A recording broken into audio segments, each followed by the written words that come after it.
Now joining us, love him, love his work, thrilled that he's working with me again. He, of course, is the great Jim Salisbury. Jimmy! Good morning, Ant. How you doing, buddy? Good morning, pal. What's happening? You ready for a big game tonight? Oh, I am. I wish it wasn't at 9 o'clock, but yeah, I'm ready. I just love playoffs of any sort. The intensity and the urgency, and I'm only a casual Sixers fan, and if I've had one little maybe critique of the Sixers, sometimes I wonder if they're a team that's loaded with heart. Well, they showed a lot of it down the stretch the other night. I mean, I was flipping back and forth between them and the Islanders game, the Islanders Hurricanes game, Carolina, and yeah, that game was tied. They tied it, and then Carolina bang. Came back. Yeah, Carolina came back in the third period and put a dagger in them real quick. But I was flipping, and I thought the Sixers were. I thought they were going to lose, and all of a sudden, Maxey comes back. So I hope they win tonight. I hope they play great tonight because I think this series has been exciting, entertaining. I think a Game 7 would be awesome. And, you look at Maxey's shot. Sometimes a series in any sport can change on one little moment. I think back to early October of 2022 and that ninth inning in Busch Stadium.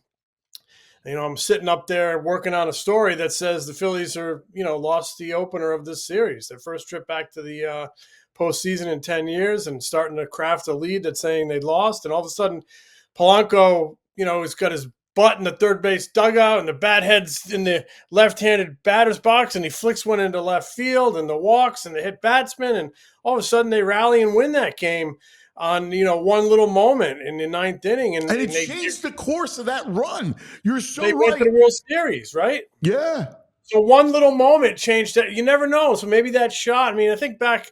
Didn't Laviolette call a big timeout against the Bruins that year? They're down 3-0.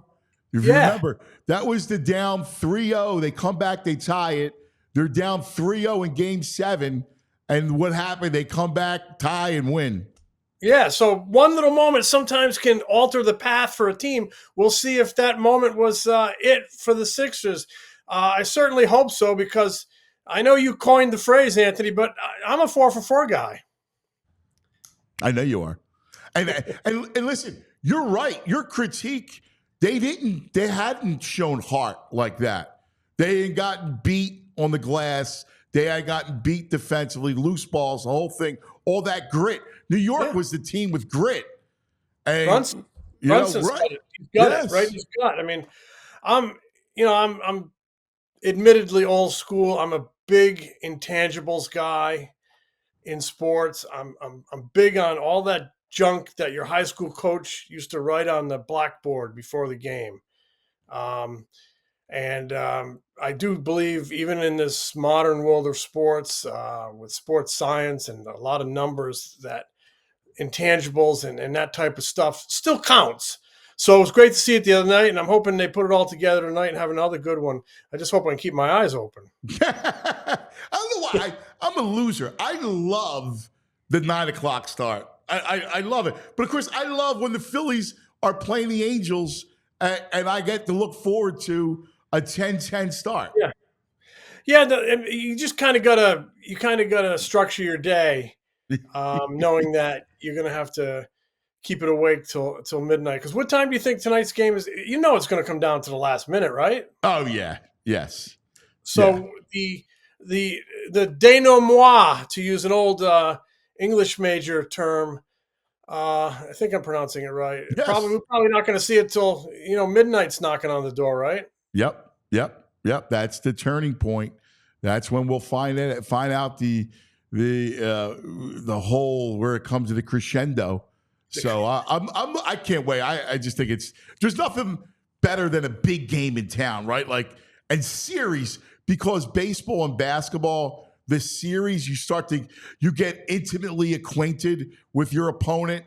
So there's a great rivalry and you build up a good hatred toward your opponent. Nothing like series play. And it really, you mentioned the rivalry and the hatred. I mean, it really helps that it's a New York team. Yes. I can't wait for the Flyers to be back in the in the Stanley Cup playoffs. I absolutely love the Stanley Cup playoffs. I think it's the best tournament in sports. I'm a baseball guy, and I love the NFL playoffs, the NBA, March Madness. I love the College World Series. Yes, I do too. But I think the Stanley Yeah. Cup playoffs are just amazing. You talk about playing hard. I mean, those guys, they play hard to me all season, all 82. But I can't wait for the Flyers back in that tournament because it's a fun one.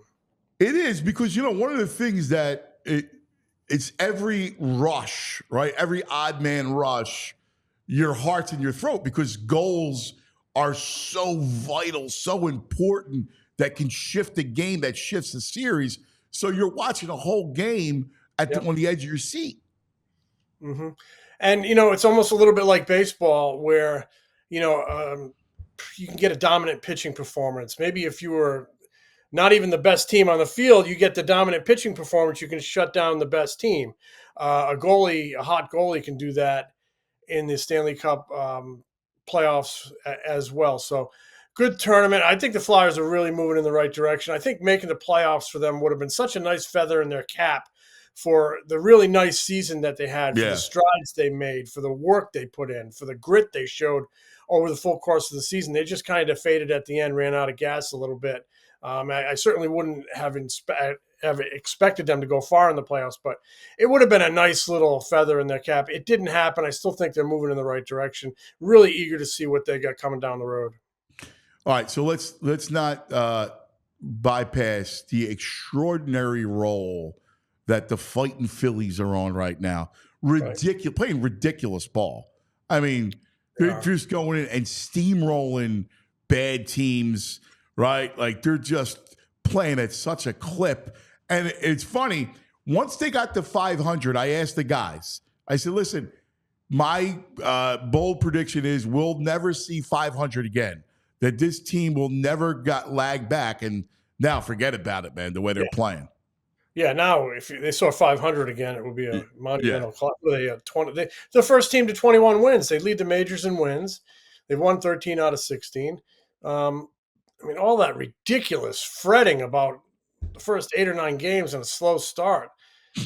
It's we're talking 2% of the season. I know. They've gotten it together. You're starting to see the guys with the track records, but you're also seeing the ascending players like an Alec Bohm, just playing great. Anthony, he's like number 2 in the league in batting average. I wrote some stuff down. Number 2 in the National League in batting average. Number 2 in on-base percentage. Number 2 in OPS. Number 2 in RBIs. I think he's number 4 in hits. Number 4 in times on base. Driving in runs and playing with such confidence. And Trey Turner is just looking like the Trey Turner they expected. Nick Castellanos' at bats. I know he had a tough day yesterday, but he hit a couple loud foul balls that were, if you believe in little signs, maybe it's a little sign. But Sunday he had a couple really huge walks out in San Diego. Really important plate appearances. Where he worked 2 full count walks, saw 15 pitches and 2 at bats. Both of those at bats preceded a home run by Bryson Stott. So what he did there is gave Stott a little extra intel on the pitcher from the on deck circle, and by grinding those at bats, maybe the pitcher, I think it was Michael King, maybe he's just a little bit winded when he faces Stott and he makes a mistake. And Stott can capitalize on it. So I think the at-bats are getting better there. Harper has not even gotten hot yet.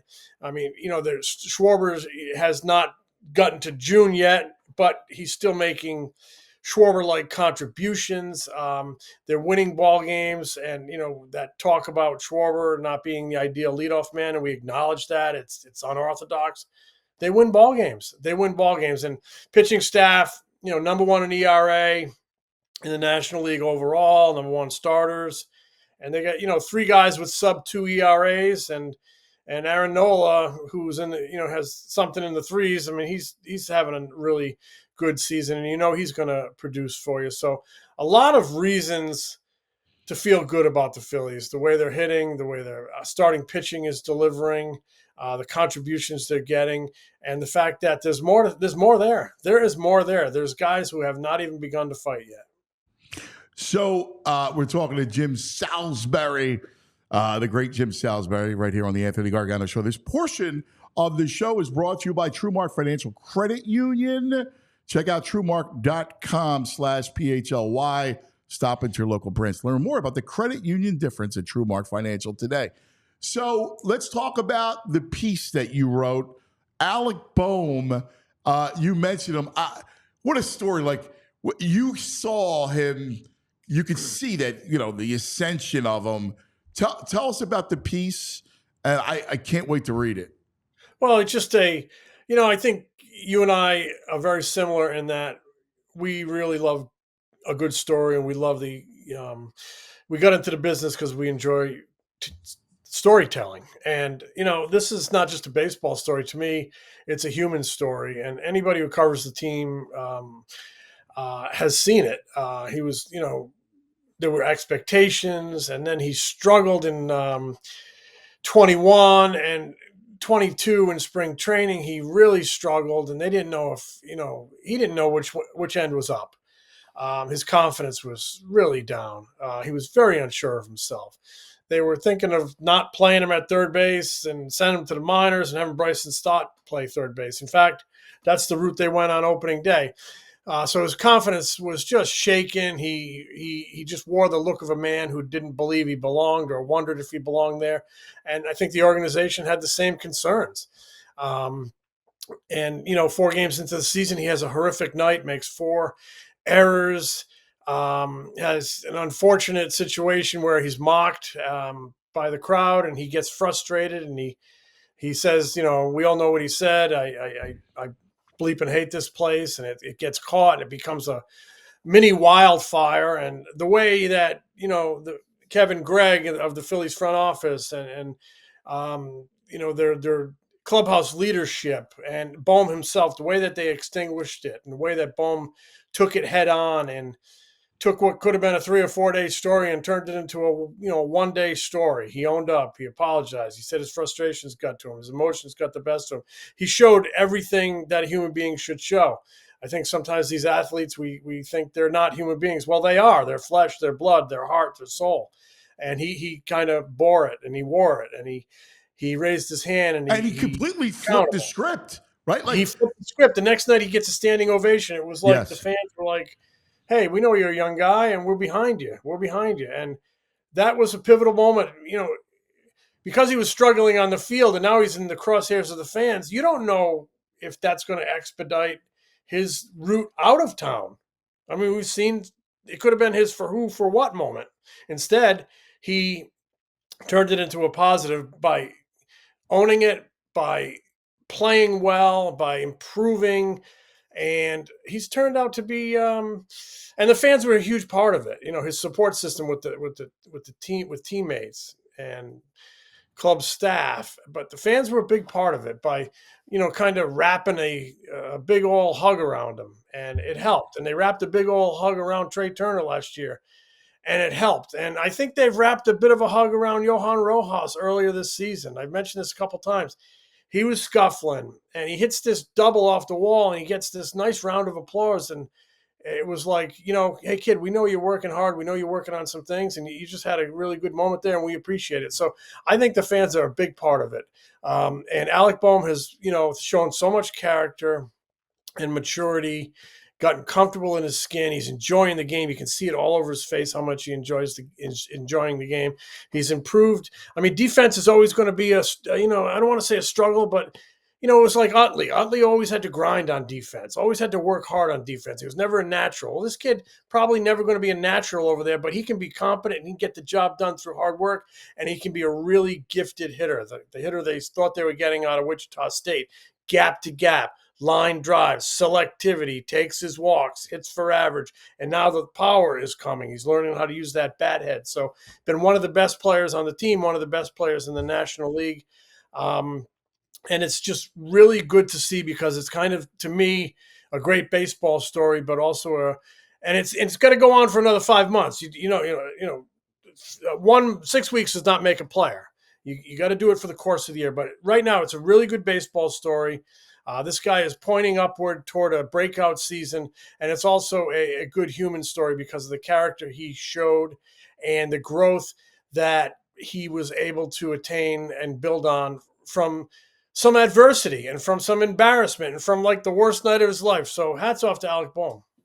Yeah, I love him, man. I do. His plate coverage too is Oh, yeah, ridiculous. he's a big, tall kid, and he knows the strike zone. Yeah. He knew the strike zone. That was one of the things that attracted to them. The previous regime, Matt Klentak and his crew, really, they always stressed controlling the strike zone and plate selectivity. And, Alec Bohm had it then. He's got it now, and it's serving him well. So, did you get the mother? No, not yet. So, Jimmy, you got to read the piece. All right, allphly.com. You got to check it out. I say that to Jimmy because we both worked for an editor in New York by the name of Greg Gallo, and we tell stories all the time about him. And I have to, and he's like Jonah Jameson is the best way to describe him from the Spider-Man, right? So I wrote a piece, a column for the Post last week, Jim. Right? You did? Before the Sixers-Knicks series, I wrote a piece, flexing about Philadelphia and the Sixers and the whole thing. Serby wrote the anti-Philadelphia. I wrote the anti-New York, right? How did I miss that? I got to go back and find it. Yeah, I'll text it to you. It was funny. I'll find it. I go on the Post all the time. Yeah. So the greatest is I get an email from Greg. No way. That's awesome. It was awesome, right? And I go, and he goes, "Welcome back to the big time, kid. You're out. You finally get back out of that AAA town you live in." That's great. He just was so loyal to New York and New York sports, and anything else was inferior. Oh, it was the best. It was great. We had a great back and forth, great conversation. In fact, you should call me. I'm going to have dinner with him on Arthur Avenue in the Bronx. Like they do a dinner, all the old Post guys. So we should go one day. I would love to go to that. I actually he cared about us a lot. He rode you hard, but he was he rode you hard. But he gave young guys a chance, and he gave us a chance, and really grateful to him. And yeah, I told him you said hello. He was very complimentary of us too. It was great. It was awesome. It was awesome. Jimmy, great stuff, my brother. As always, make sure you read that piece. Man, Jimmy tells a story, all right? And the Alec Bohm thing, the Phillies, it's going to be a fun summer in Philadelphia. Yeah, and they're going to give away a Bohm t-shirt Saturday night, which to me is reflective and symbolic of the young man's growth. And the team is hot. The team is fun. Little challenge coming up, Anthony. May has not been kind to them the last 2 years. So I think it's good they've built up some padding, but try to have a nice, a better May than you had last couple of years, and then June is when this team just kind of jumps on the water skis and boom. Oh yeah. Hey, last thing while I got you, Seranthony, are we worried? Worried? You're probably concerned, but I think he's a few good outings away from, or a couple good outings away from getting some confidence. But I think they'll go to work on him in the video and the analytics and the data and in the bullpen with the real time work and try to fix him. I mean, relievers, they're up 1 month, down 1 month. Yeah. They need him. They need him and Soto because they're kind of leverage guys, and they are both a bit of a concern right now. And but I'm not in panic mode by any means. But yeah, you'd like to see him pitching better. Him and Soto pitching better because they're important leverage guys. And bullpens evolve throughout the course of the season. They're good 1 month, they're down. Yeah. They evolve from year to year. I always tell a story about Rael Cormier.